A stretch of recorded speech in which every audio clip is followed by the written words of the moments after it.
I don't know about you, but I've had my fair share of internet gurus pop up in my feeds over the years. They're always promising simple secrets to financial freedom, brandishing exotic cars, and showing off penthouse views you'll supposedly get if you just follow their foolproof systems. One guru who stood out from the pack was Iman Gadzhi, the self-proclaimed young mogul, who rocketed onto the scene with stories of building a multi-million-dollar social media marketing agency. He had it all: slick YouTube videos, high-end Instagram shots, and an army of devoted fans who treated him like a visionary. If you were scrolling through social media anytime in the last few years, it was almost impossible not to see his ads or one of his game-changing courses. But, as the saying goes, all that glitters isn't gold. Over time, a different story started to emerge, one of hollow promises, repeated course launches, and more than a few disgruntled ex-students demanding their money back. The final straw? There's only 3 or 4 skills where I would say no matter who you are, if you can learn it, and it doesn't really matter what industry you get into, it will serve you for the rest of your life. Copywriting and sales are 2 of those skills. Whether that's helping with emails, whether that's helping with sales scripts, whether that's helping with landing pages, Twitter posts, anything. If you can help people articulate, present themselves, and sell more via written word, you in return will get paid a lot of money. Some say as many as 80% just packed up and left, disillusioned and tired of the hype. So, what exactly happened? How did this empire of private jets, designer suits, and promise-laden webinars collapse so dramatically? In this script, we're going to unpack the rise and fall of Iman Gadzhi, using real stories and feedback from the very people who once believed in him. When Iman first burst onto the scene, he wasn't just offering another generic online success pitch. He had a hook. I built a successful social media marketing agency from scratch. I'm living the dream, and I'll show you how to do it too. The appeal was immense. At a time when more folks wanted to ditch their 9-to-5 jobs and become their own bosses, Gadzhi's message struck a chord. His YouTube channel showcased crisp visuals of him traveling the world, meeting clients, and looking like a fearless entrepreneur. His Instagram was filled with luxury cars, private jets, and fancy watches, visual proof that he was indeed living large.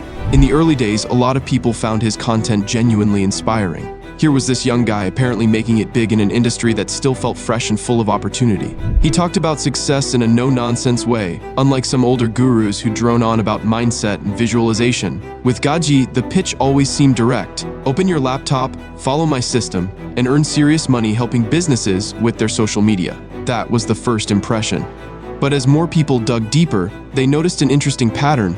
If the agency was truly printing money, why was he launching so many courses, one right after the other? Chapter: The Wave of Courses. The first big course might have been a game changer for some. Maybe it introduced them to the basics of cold outreach, setting up funnels, or pitching potential clients. But those who invested in multiple programs began to see the cracks. Suddenly, there were courses galore, all with slightly different names and slightly tweaked angles. 6-figure SMMA agency incubator, navigator, apex agency accelerator, and a few others in between. Each new launch would be hyped as the final piece of the puzzle. Students from a previous cohort would log in one day, only to find out their ultimate system had become outdated. Now they needed the new one, which was of course more expensive and guaranteed to have the freshest material. The dissatisfaction became especially loud around the time he marketed a course called Copy-Paste Agency. Some folks reported paying up to $9,000 for it. They expected advanced techniques or real one-on-one guidance. Instead, they got basic cold outreach strategies, a few motivational videos, and community access that felt disorganized.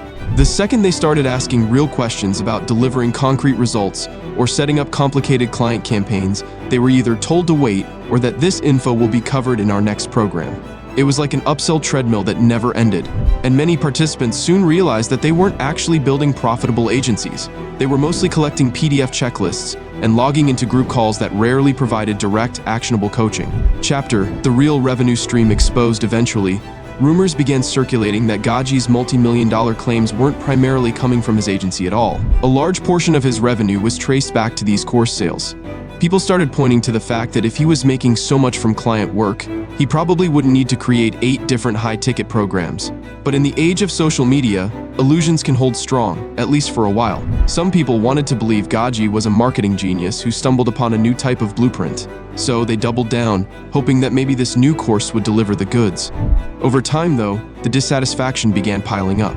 DMs and emails would flood into content creators. "Can you do a review on his course?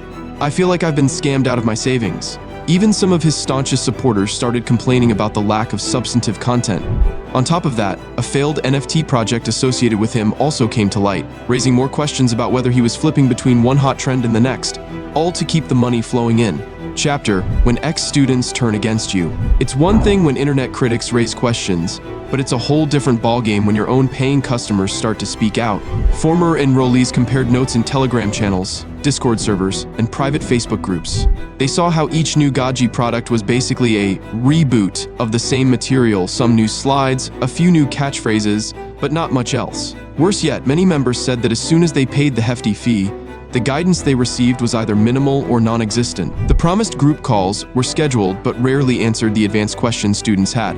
Questions like, how do I handle a high-spend ad campaign with a complicated client brand, were sometimes met with, focus on your mindset, or just do more outreach. The frustration led to demands for refunds, and guess what? Most folks never saw a cent back. A few who threatened to go public with their stories or post negative reviews did get offers of partial refunds or lifetime updates, but by then, people felt the damage had already been done. Chapter 5: The Tipping Point 80.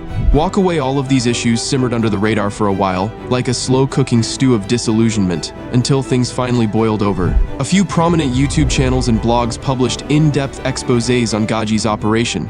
They laid out how each course was structured, cross-referenced it with older material, and interviewed ex-students who'd collectively spent tens of thousands of dollars. That's when the real exodus began. People who followed Gadzhi on Instagram or YouTube started hitting that unsubscribe button in droves. Some estimates suggest he lost up to of his loyal audience. Maybe not overnight, but quickly enough that it was noticeable to just about everyone who'd been watching his numbers. For the people who felt duped, it was a bittersweet moment. There was relief in seeing that they weren't alone. Thousands of others had similar experiences, but there was also anger and regret. How did I let myself fall for this? Chapter 6: Hasty damage control and promises. Faced with mounting criticism, Gadzhi and his team tried to do what many in that situation do: damage control. They popped into community forums to offer new perks, free upgrades, or future mentorship for people who felt shortchanged. For a few disillusioned members, this might have been a small consolation. Yet, it didn't solve the larger trust issue.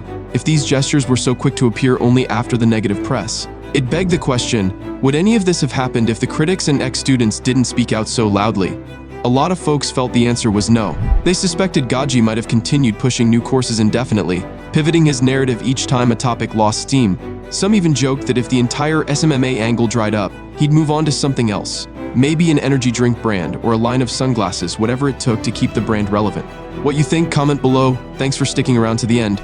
If there's one takeaway, it might be this: always look under the hood before buying a vehicle to success. Because sometimes the engine that's supposed to take you from 0 to 6 figures is nothing but an empty shell, coasting on flashy visuals and slick storytelling.